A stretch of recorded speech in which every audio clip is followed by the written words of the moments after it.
Hello, everybody, and welcome back to Debate Impacts. I'm Michi Sin, a current high school public forum debater and a second generation TOC debater. Debate Impacts explores how a competitive speech and debate experience encourages students to find and use their voices over the course of their lives. This podcast will delve into the impact of scholastic debate on career paths. We will feature some incredibly inspiring former high school and collegiate debaters who have shaped policy and law. In short, we examine how debate changes lives.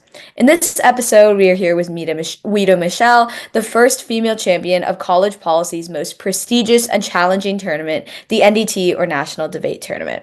When she was in college, Ouita debated for the University of Kentucky and earned several awards, including the Outstanding First Year Award and the Distinguished Student Speaker Award. She worked as a mentor, giving back to younger debaters and sharing policy debate at Dartmouth and the University of Michigan summer workshops. Ouita is extremely multi-talented, being both an elite debater and incredible chef. Now, Ouita owns a family of restaurants across Kentucky that specialize in a wide variety of cuisine, from seafood to baked goods. Ouita's restaurants are revered as some of the best in Kentucky, if not in the United States. So, hello, Ouita. Thank you so much for being here with us today. Is there anything from the brief bio section that you wanted to talk about more in depth or mention? No, I think we're going to delve into debate and how a debater becomes a chef and all those kinds of things. So I think a lot more of my personal story will come out through the conversation. But thank you for inviting me, Michi. I really appreciate being here, and I still am a passionate supporter of debate, and so I'm thrilled to share my story. Yeah, I'm so excited. Okay, so let's just get right into it. So, one thing that I really love about the debate community is that it takes people from all different backgrounds and brings them all into one place. So, how did you personally get into debate? Well, I started debating in high school, and I think it was a class that you could take, a speech and debate class, at the Henry Clay High School here in Lexington, Kentucky, is where I went to high school. The Mhm. Debating Blue Devils is what we were, and we were novices in some ways, but because the University of Kentucky and the University of Louisville had such competitive college programs, and at that time, actually, Morehead University in Kentucky had a big tournament and a very competitive program. And when I was in high school, Kentucky high school debate was extremely vibrant. There were hundreds of debate teams all across Kentucky, and especially even in small rural high schools. So it really was a pretty large community.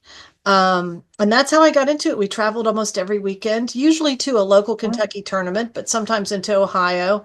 And then as I became more interested in debate, I got to know some of the college debaters at the University of Kentucky and the University of Louisville, and then ended up going to the University of Louisville debate camp. And then once you're in debate camp, you're kind of hooked, and it's so much fun, and you make so many good friends from all over the country. That definitely happened for me, and um, I my mother. Um, I wanted to leave Lexington because I grew up in Lexington. So Mhm. when I graduated from high school, I really wanted to leave Lexington. But at that time, my parents needed me to stay in town. They had just divorced. And my mother contacted Dr. JW Patterson and set up an appointment because she knew how much I loved debate. And we had won our district tournament.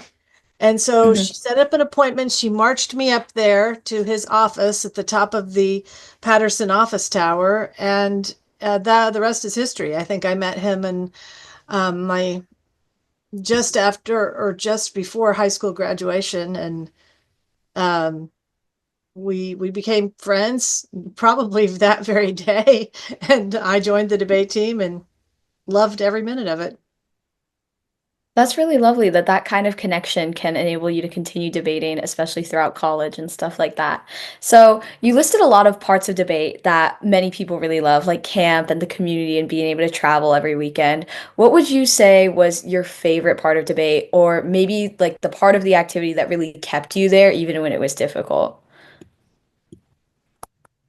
Well, it changes as you gain more experience. I think when I first started debating it, I think I was 15 years old. And so the idea of being able to go on a trip over the weekend with friends, and get away from my parents was pretty appealing. And there were kids all from all over the state doing the same things. And, in those days, that would have been in like 1979, um, finding people, and this is true today because I know my own daughter is in college now, but not that far out of high school. It's hard to find your tribe, don't you think? Hmm. You're a young high school debater. Isn't it nice to be with people who really love what you love and are smart and asking a lot of questions? And sometimes in high school, you can feel a little out of fish out of water if you're that kind of a kid or a student or a young person. And so that Yeah. there was a lot of that for me, finding people who really understood the same things that I understood. And in those days, I think this has changed a lot, but girls didn't want to show how smart they were. It was like not a thing in high school to be a smart young woman. Yeah. And so it was really fun to make friends in debate because they were a whole different breed of friend than the normal people I was going to high school with. And then in college, I did really love meeting people, and I have lifelong friends from my college debate experience, and I love the travel. Um, and that's how I developed a love of restaurants and cook and Oh. developed my love of cooking in college debate. That's interesting. Okay, so getting more into that, obviously, debate and cooking are pretty different. There's not like when you ask the ordinary person, they wouldn't think that there's a lot of overlap between those.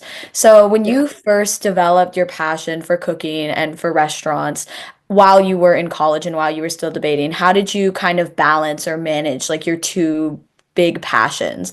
And what are some areas of overlap between the two that people wouldn't expect? Okay, well, I always did love cooking. You should know I love cooking growing up with my mom, and as a child we had a garden and all that stuff. But when I Yeah. got to college, when I got to be on the college debate team at the University of Kentucky, Dr. Patterson he decided he decided to start a dinner club. So every debate team, so we all had a partner, right? We Everybody has a debate Yeah. partner, and I would say that we had a squad, and we had several teams on our squad, and every team was responsible for preparing the food for one of these dinner parties in our debate dinner club, which of course we didn't eat dinner till like midnight, or if Yeah. Elizabeth's watching this, she'll die laughing because she I'm sure can remember a few of them. But what that did was it really brought us together socially, and it really built relationships between all of us as people. And it was just, I think that's one reason our friendships ran so deeply. And so that was one way. I really did cut my teeth cooking for the debate, uh, our debate squad. And even if we weren't having our dinner club, we often cooked and ate together lots of times, because we all, being from Lexington, I didn't live in the dorms. I usually lived in a small apartment, and I had a kitchen and that kind of thing. And then as we traveled, um, what was really fun was every city that we went to a different kind of restaurant. So when we went to Northwestern, we'd go to Greektown down in Chicago, or we ate Syrian food. And that was the first time I ever ate banchan. It was the first time I ever had Korean food was in Chicago. And it was all part of going to Northwestern. And it became kind of a thing where we would find these really neat restaurants to go to. Loved to go to Boston, and Legal Seafood was one of our favorites, and different Indian restaurants, German restaurants, all these different kinds of um, restaurants in different debate tournament cities where we were traveling. And I began to kind of fall in love with restaurant culture. And then your dad, Charlie, he actually debated for Harvard at the time. I mean, he's a little younger than I am, I believe. But Dallas Perkins and Sherry Hall, we all would teach together in the summer at the University of Michigan. And um, we cooked for one another. We had these little apartments where we'd have like it was like a dorm, but you had a kitchen and a little living room, and everybody had a little bedroom. And so we would cook for one another, and we just really enjoyed that process, so much so that I think for me, I just really wanted to give cooking a chance. And after I finished the University of Kentucky, I ended up moving to New York City with two friends of mine who debated for Dartmouth very, very successfully, Eric Jaffe and Christine Mahoney. And Mhm. they needed a third roommate. So I moved on up to Manhattan and I just decided I would give working in a restaurant a try before determining what I really wanted to go do. And so I worked in opened up the New York Times and I looked at all the listings and got a job in Manhattan and stayed there 2 years working in Manhattan and then went on to the Culinary Institute of America. And that's kind of how I started cooking for larger and larger groups was through debate and started really enjoying restaurant culture was through debate. There is a very interesting symmetry in the two activities. Um, One, I do love to research, and so I really love reading and researching different now food topics, right? And that's very Yeah. important for young chefs if they're going to be writing menus and things. So there's the research element. Two, timing is everything in a kitchen. So timing is everything in Mhm. a debate round. And also not just any kind of timing, urgent timing, right? So debate rounds have a huge sense of urgency built in. You have to cover the whole, in our day, we used to call it cover the spread. I don't know what they call it now, but anyway, you have to make all the arguments. You can't drop any arguments, and you have a certain period Yeah. of time to do it. And it's the same exact timing in kitchens. It's the same sense of urgency. It's about a 10-minute pickup that you're working on. So it all felt sort of familiar, and I really love that adrenaline. I guess I'm just an adrenaline junkie, Michi. I really like that connection. That's something that I never would have thought of, but now that you explain it to me, it makes so much sense. I always see in cooking shows like the competitions and stuff like that, it's obviously under a time crunch. But even Yeah. in like dramas about restaurants, I don't know if you've seen The Bear, but that there's an immense amount of stress there. Oh And I gosh. actually do see the connection. Well, yeah, I'm not. I've always been like, it's fun. I was highly competitive in my younger days as a debater, like super competitive, probably way more than it's good for me. But now I'd be petrified to go on one of those cooking show competitions. But I do Mhm. know I wouldn't be afraid of the time limit. Yeah. So going back to something you mentioned earlier, you talked about these dinner parties, and it sounds like JW Patterson was a really big presence in the lives of his debaters. So more specifically, what was JW's impact on you and your life, or like the lives of the other people that you debated with? Well, I think at a young age, he fairly well frustrated me on a daily basis. Okay. We had to have office there because the main reason was he had certain we had certain requirements that we had to do to fulfill our debate scholarships, and we had to have office hours, and we had to do certain things, and so sometimes because he had to enforce those rules, we were frustrated with him, but really, the thing that was so magical about Dr. Patterson was he never condescended. I never heard him condescend to any person on the team ever. He treated Mhm. us all like adults, and we were 18, so we weren't always that adult in our behavior, but he had expectations for us that he never condescended to us. He had extremely high expectations about us in every context, and he just acted as if that was a given. It's not like he went around and said, "I have such high expectations of you." It wasn't like that. He just set a bar that was very, very high, and he just assumed you would meet the bar. And Mhm. what that does is, number one, it elevates what you think about yourself, and it elevates what you think you're capable of doing, and all of that was wonderful and had a really long lasting impact on my life. And I think even today when I'm um working with young chefs, I do the same thing that Dr. Patterson did. I get irritable, and I say to them, uh I had a chef today tell me, well, I don't have a recipe for chocolate mousse. And I was like, well, why didn't you look one up? I mean, duh. And um, that would have been something that he would have said to us. Well, why is that my problem? Like you need to go get You need to go get an argument. If you don't have one, you need to get one. You need to find one. You need to cut a card. You need to figure out what you're going to say. And I Mm. still really run the kitchens a lot of that way. I expect people to do a lot of work outside the kitchen in terms of researching and educating themselves. But he was an incredibly loyal person. He had so much conviviality, and that's something I don't think I really gave as much value to then as I do now. And when I think about Dr. Patterson and all the memories that I have of spending time together, it's always about music and about laughter and having fun together, and just the many, many, many adventures that we went on together. It's impossible for me to even articulate how meaningful that time was and what he meant to me, and I did not know it at the time. That's for sure. That's something I came to later in life. Hmm. So going back to this idea of Dr. Patterson's like mentor style or coaching style, is that something that you kind of carried on when you were coaching at like Dartmouth and UMich when you were a debater? Yes, and I mean when Dr. Patterson was when I was on the debate team, we had a coach in Roger Salt. So Hmm. Roger, he's not my debate partner, he's my business partner. And so Yeah. Roger kind of was our argumentative coach. He would coach us on arguments.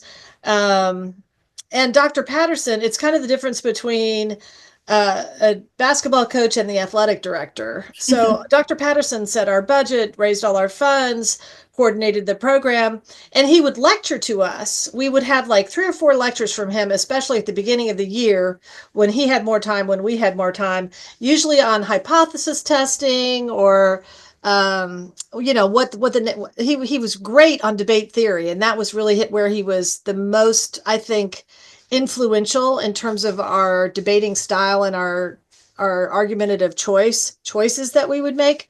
And then he would set like our schedule and all those kinds of things, like what tournaments we were going to go to, and then he and Roger would rank our teams inside our squad, who was the top team, etc. But but Roger was a lot more the okay. Here's the counter plan. This is what we're going to debate against this, and um, uh, the more the direct argument coach.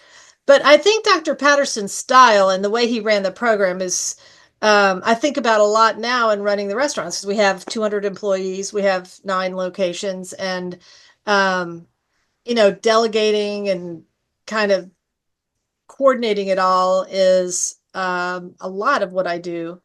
Um, and just listening to people, that was one of the things that I think that I really got from him. He really, really listened to people. He really listened to you. And if you ever needed anything, um, I think I could have gone to him with really anything if I'd ever needed to.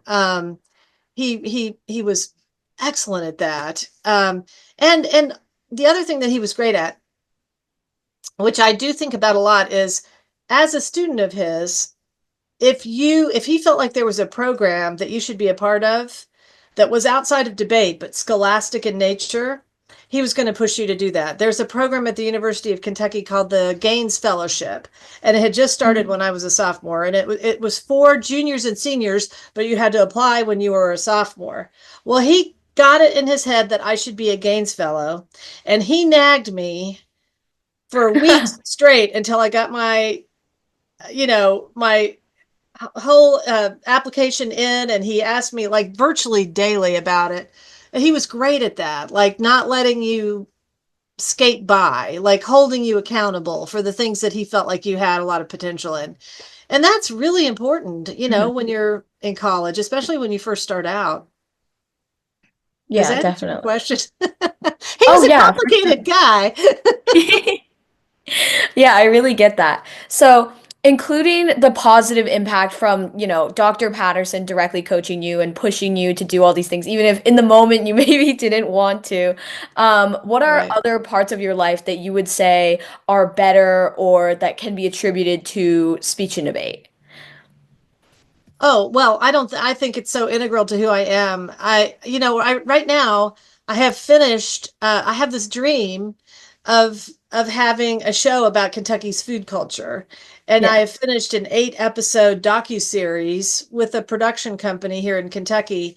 And we're just finishing all the editing now. So we're about halfway through all the post-production. And it's fabulous to watch. It's kind of painful at times to watch.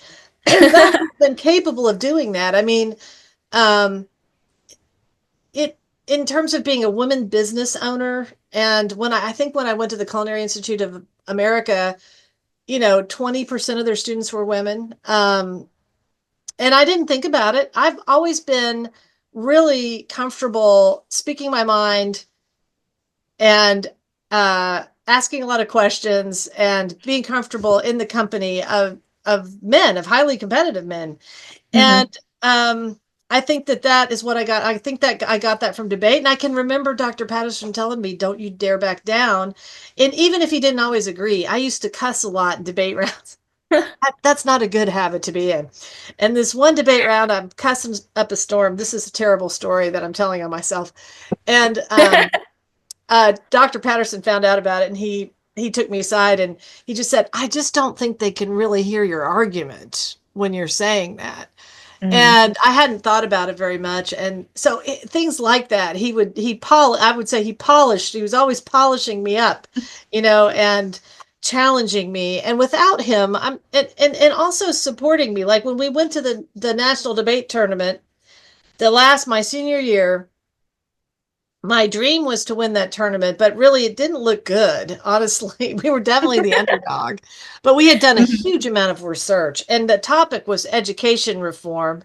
And Yeah. my stepfather happened to have started an incredible nonprofit here in Kentucky called the Pritchard Committee, which is still uh, thriving today, that got the entire educational system of Kentucky declared unconstitutional and Wow. instituted the Kentucky Educational Reform Act with the legislature of Kentucky. So he's a huge educational advocate, a huge Hmm. public advocacy organizer, and all these things. And he really helped me research the heck out of educational reform. Um, so we did have a lot going for us, but on the way up, but we had lost a lot of debates too, and I changed partners, and there was a lot of drama. And on the way up to Dartmouth, Dr. Patterson played every senior gets a tape, and for your senior year. And so my theme song was "I Am Woman, Hear Me Roar" by, I don't know if you've ever heard that song. I'm not singing it to you Yeah. now, but like, how many people do that? It's the director of the program. I'm like his, it was just the entire tape was like female empowerment. It was like Yeah. Dolly Parton and, you know, "I Am Woman, Hear Me Roar." It was just incredible. He played it all the way up there. He played it all the way home. He played it at our senior party. He was just he was just a fantastically supportive person, encouraging. You can do it. You can do it. You're going to do it, kind of thing. Yeah, that's really nice to hear. So, on that, how did being a woman in such a male-dominated activity or like an activity where mainly men had been successful before affect your relationship with debate? Well, I really enjoyed the guys on our team. They were all wonderful. I never felt I was very close to all of them, almost all of them, I would say. Um, uh, I think Dr. Patterson was great at that, and that was a big part of his socializing the team together. Um, I made some extremely close female friends in debate, and at that time, um, you know, we were feminists, of course. Every woman in the world should be a feminist, honestly. But Hmm. that was sort of, I was going to say what year that was. It would have been 84, 85. And so there were a lot of debate arguments about female critique or the feminist critique. I remember Kathy Palczewski from Northwestern ran a couple of arguments on sexism, and I can't remember what they were now, but you became very close to women in debate too. But I never felt hampered by it. I did feel like it was important that we let our voices be heard. And I Hmm. thought the only time it ever sort of hit me in the head was after the final debate. I realized I don't think I was the first woman to win, by the way. I think a woman won in 19 before I was born. I believe it was either in the Oh, 60s, it okay. might have been in the 40s, but I'm not sure. I'd have to go back and see, but I think I may be the second, but it had been maybe 30, 25, 30 years since a woman had won when I won. Yeah. And so Mhm. they gave everybody a watch and they did not have a woman's watch to give Oh me. my gosh. And the reason I thought that was kind of strange was in the years prior to me, there was a woman in the final debate every year. Cindy Yeah. Leiferman had been in the final debate. Dartmouth had a woman in the final debate, and every year they had not gotten a woman's watch, and and they gave it to all four debaters. So I thought that was strange. But then after me, I think they started doing that. So now they always have a woman's watch, and I think several women have won um, the NDT, and so Yeah. that's nice. But I didn't really feel much about that until all of a sudden I realized, oh, they didn't really have expectations of a woman winning. Mhm. But it's Yeah, all I really changed. get So. that. That's good that it's changing. Yeah. I think a really like marked instance of this changing is before my freshman year, before the end of my freshman year, every single trophy that I had gotten with any kind of debater on it or a person at a podium, the person on the podium was a man. And That's then the right. first Those little guys in the suits. yeah, exactly. And the first time I got a trophy with a woman on it was for TOC. It was TOC my freshman year, and I remember my mom specifically was really excited about it. She was like, they put a woman on the trophies. Like, I'm sure there's a woman on all of the trophies. We were very happy about it. Oh, So, that's wonderful. I didn't know mhm. that. Oh, that's Yeah, it was really fabulous. exciting. Yeah.